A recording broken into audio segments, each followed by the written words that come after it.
Now it's time for Lefties Losing It, and we've been showcasing spectacularly unfunny comedians broken by their hatred of Donald Trump and incapable of producing anything approaching comedy. And I've got another one for you, sad Brit John Oliver. Though in his defence, he details here precisely why Donald Trump won and why his supporters are ecstatic. In just the past 4 weeks, he's pardoned or commuted the sentences of January 6th rioters, withdrew the US from both the Paris Accords and the WHO, announced plans to take over Gaza, issued an executive order trying to undo birthright citizenship, blamed the fatal DC plane crash on DEI, renamed the Gulf of Mexico the Gulf of America, responded to fires in LA County by releasing billions of gallons of water to California's Central Valley 150 miles away, replaced a 4-star general with the host of Fox and Friends as Secretary of Defense, and announced 25% tariffs on Canada and Mexico. You know what? Donald Trump should use that in his next ad campaign. Promises made, promises kept. Thanks for the update, John Oliver. Now to possibly the dumbest woman in America. And yes, I know that is a big claim, but if you've ever been unfortunate enough to read any of Jen Rubin's crazy emoting masquerading as analysis, you'd understand why I feel very confident in making that claim. This is a woman who said that Republicans who weren't even in power were responsible for Hamas attacking on October 7. Incredible. And she claimed that Republicans want to kill your children. How about this? Republicans want to kill your kids. It's actually true.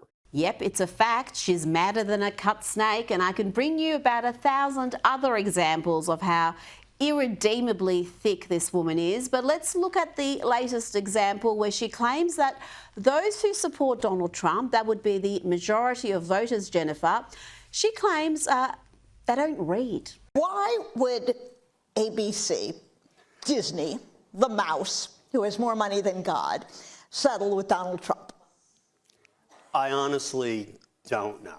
You know, I've asked, why would ABC? But people ask me all the time, why is the media so mamsy-pamsy?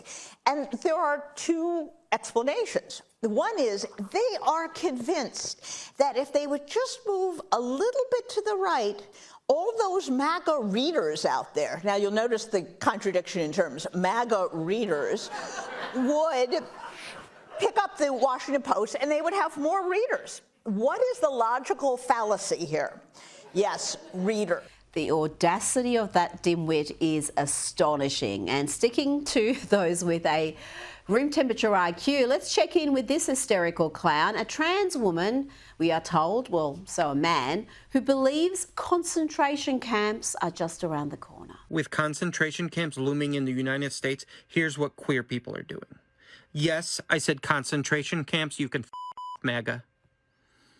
We are getting a go bag ready. We're going to have a go bag with shoes, clothes for 7 days, dehydrated food, think astronaut food for 7 days. We're going to have $1,000 cash or prepaid credit card on hand. And this is just for the emergency. This isn't for permanency. This is for a week of getting by off the grid. We're going to have anything ready for the pets that we're taking with us. So put some cat litter in your trunk. Don't forget the cat litter, that's very important.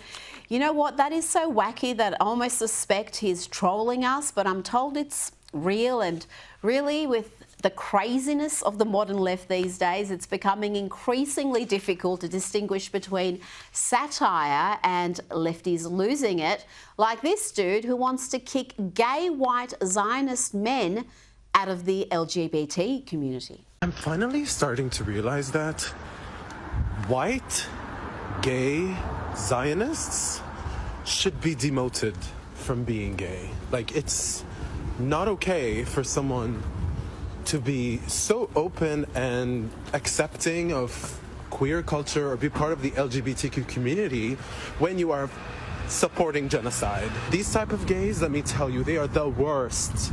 They are the worst because they are basically becoming their oppressors. So if you're a white gay man who believes Israel has a right to exist, then you're backing your oppressors. Does that nincompoop realise that Israel is the only country in the Middle East where gay men enjoy real rights, freedoms, protections?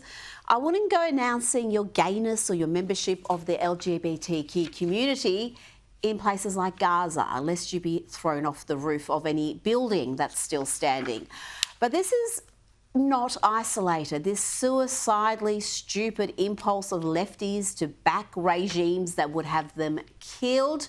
Have a look at this lot. Between these two choices, who would you say is more likely to be supportive of the LGBTQ community? Oh, this dude. Okay, why would you say that?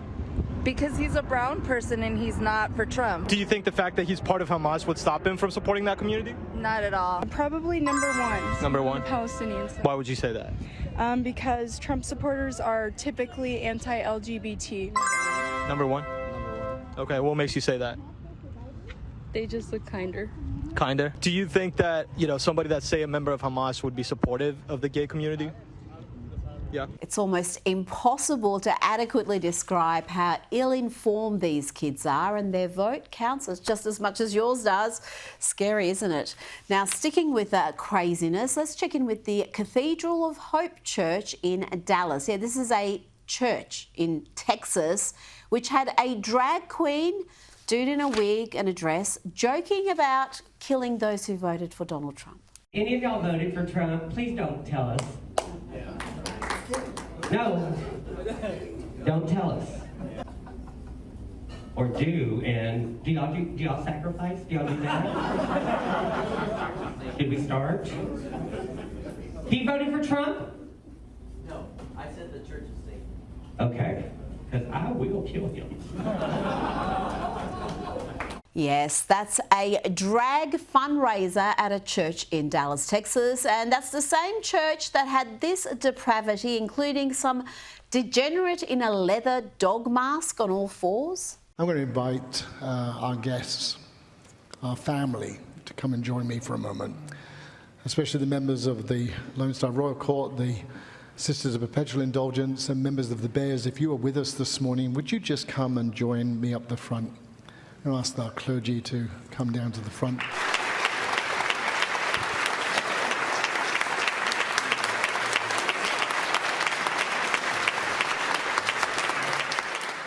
And thanks to Sarah Gonzalez for bringing us those clips. Now, we need some light relief, and here is an actually funny comedian. This is Jerry Seinfeld. And watch how he gracefully dismisses some loser who asks for a selfie, pretending to be a fan, before getting political about Palestine. Jerry, can I get a selfie? Sure. Free Palestine! I don't care about Palestine.